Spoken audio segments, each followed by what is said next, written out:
Hello friends, मैं रब्बानी भट्ट एक बार फिर से आप सबका अपने चैनल पर तहे दिल से इस्तकबाल करता हूं। फ्रेंड्स, आज का जो हमारा टॉपिक है वो है कॉन्स्टिट्यूशनल अमेंडमेंट्स कैसे की जाती हैं और कितने टाइप की अमेंडमेंट्स होती हैं। सो आइए फ्रेंड्स, आज का वीडियो स्टार्ट करते हैं। सबसे पहले अगर मैं बात करूं कि अमेंडमेंट्स कौन से पार्ट में आती है, पार्ट वाले सेक्शन में मैं आपको पहले ही बता चुका हूं। तो पार्ट की अगर मैं बात करूं तो ये 20th पार्ट में आती है। तो कौन से आर्टिकल के तहत जो आप कॉन्स्टिट्यूशन में अमेंडमेंट्स कर सकते हो, एग्जामिनर सीधा क्वेश्चन पूछता है। तो ये आर्टिकल है आर्टिकल 368। तो इसके अलावा मैं बात करूं कि हमने ये अमेंडमेंट का प्रोसीजर जो है ये बोरो कहां से किया था, तो हमने ये बोरो किया था साउथ अफ्रीका से। इसके अलावा और क्या चीजें हमने साउथ अफ्रीका से बोरो की अगर मैं बता दूं, तो इलेक्शन ऑफ राज्यसभा का जो मेथड है वो हमने साउथ अफ्रीका से ही बोरो किया है। Elections of Rajya Sabha. फ्रेंड्स, एक और चीज मैं आपको अपने कॉन्स्टिट्यूशन के बारे में बता देता हूं कि हमारा जो कॉन्स्टिट्यूशन है ना तो ये रिजिड है और ना ही ये फ्लेक्सिबल है। और पार्लियामेंट के पास पावर है कि वो कॉन्स्टिट्यूशन को अमेंड कर सकता है, बट जो बेसिक स्ट्रक्चर है कॉन्स्टिट्यूशन का उसे चेंज नहीं किया जा सकता है। फ्रेंड्स, पार्लियामेंट जो अमेंडमेंट कर सकता है constitutional amendment, but basic structure जो उसका है वो चेंज नहीं कर सकता। इसके लिए आपको एक केस में बता देता हूं। ये क्वेश्चन पूछा जाता है एग्जाम में। 1973 में ये केशव नंदा भारती के केस था।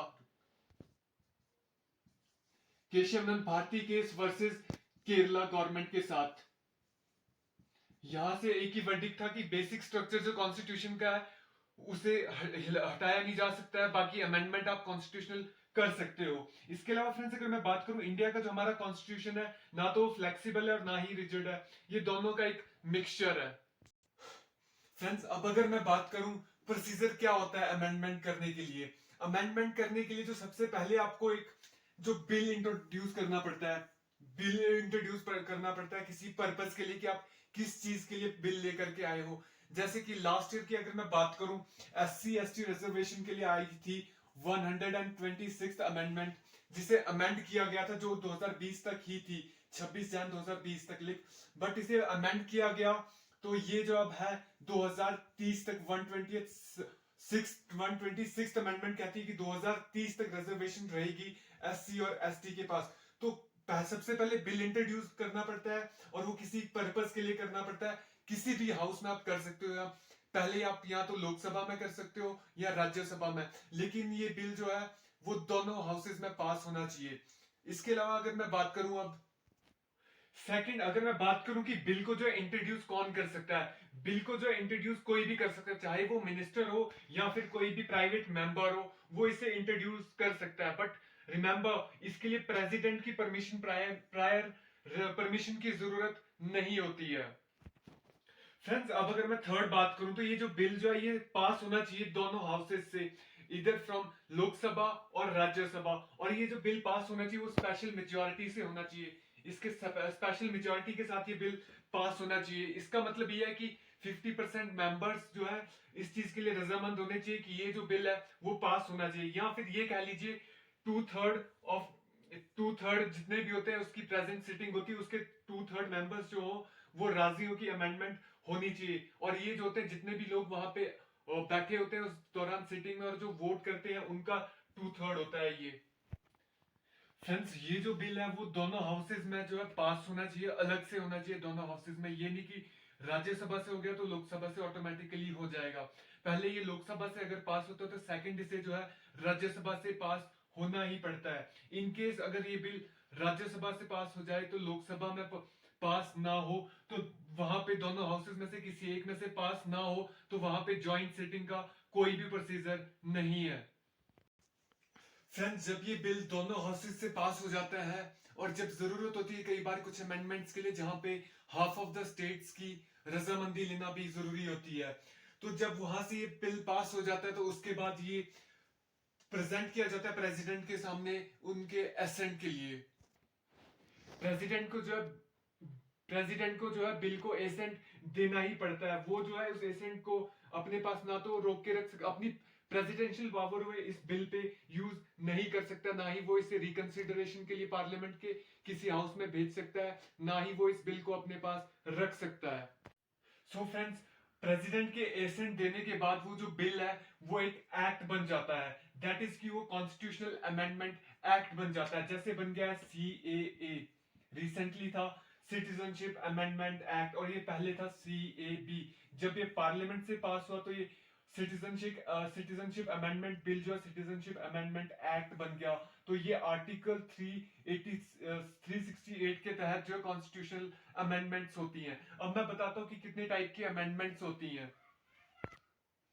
फ्रेंड्स, अब बात करें टाइप ऑफ अमेंडमेंट, तो आर्टिकल 368 प्रोवाइड करता है दो टाइप की अमेंडमेंट्स। सबसे पहले अगर मैं बात करूं अमेंडमेंट की, अगर मैं बात करूं तो सिंपल जो होती है, सबसे पहले simple majority, amendment by simple majority. Second होता है amendment by special majority, amendment by special majority. Friends, special majority की मैं जब भी बात करता हूँ 50% आपको पता होना चाहिए कि प्रेजेंट मेंबर्स 50% या फिर 2/3 मेंबर्स जो प्रेजेंट होते हैं वो होती है। इसके अलावा फ्रेंड्स इसमें एक बार और चीज ऐड हो जाती है, तो वो भी मैं आपको बता देता हूँ। सेकंड टाइप पे वो ऐड होती है। तो ये फ्रेंड्स सम केसेस, कुछ केसेस की अगर मैं इसमें बात करूं तो special majority of parliament with ratification of half state legislature. तो फ्रेंड्स ये दो टाइप की अमेंडमेंट्स होती हैं। अगर मैं सिंपल मेजॉरिटी की सबसे पहले बात करूं तो कौन कौन सी सिंपल मेजॉरिटी के तहत आती हैं अमेंडमेंट्स।